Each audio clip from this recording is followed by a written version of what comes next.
महाराष्ट्र में शिवसेना कांग्रेस और एनसीपी के साथ मिलकर सरकार चला रही है, लेकिन अंदर खाने तीनों दलों के बीच ऑल इज वेल नहीं है। तो वहीं दूसरी तरफ शिवसेना और बीजेपी के बीच नजदीकियां बढ़ रही है। हाल ही में महाराष्ट्र के सीएम और शिवसेना प्रमुख उद्धव ठाकरे ने बीजेपी को भावी सहयोगी कहा था। उसके बाद शिवसेना सांसद संजय राउत ने भी पीएम मोदी की जमकर तारीफ की थी। राउत ने कहा था कि मोदी जैसा दूसरा कोई नेता देश में नहीं है।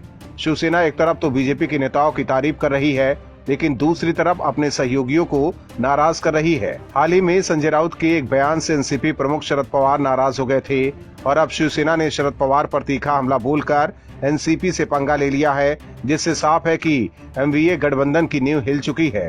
दरअसल पूर्व केंद्रीय मंत्री और शिवसेना नेता आनंद गीते ने कहा है कि अपनी पार्टी बनाने के लिए कांग्रेस की पीठ में छुरा घोंपने वाले एनसीपी प्रमुख शरद पवार शिवसैनिकों के गुरु नहीं हो सकते। हमारे नेता तो सिर्फ बाला साहेब ठाकरे हैं। आनंद गीते ने आगे कहा कि शिवसेना, एनसीपी और कांग्रेस के गठबंधन वाली महाविकास अघाड़ी सरकार सिर्फ एक समझौता है। पूर्व केंद्रीय मंत्री और शिवसेना नेता गीते ने कहा कि शिवसेना के नेतृत्व वाली सरकार के प्रति उनकी कोई बुरी मंशा नहीं है।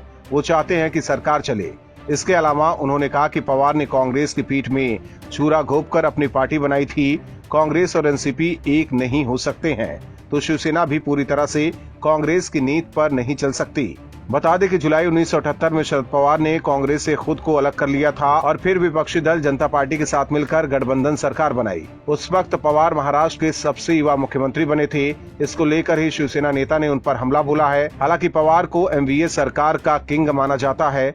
पवार की वजह से ही शिवसेना सत्ता में है। ऐसे में अनंत गीते के इस बयान पर विवाद हो सकता है, क्योंकि इस बार शिवसेना ने सीधे पवार पर हमला बोला है और अगर पवार नाराज हुए तो शिवसेना के लिए सत्ता चलाना मुश्किल हो जाएगा। Bureau report, OMH news. और भी वीडियोस देखने के लिए चैनल को सब्सक्राइब करें और बेल आइकन को दबाएं।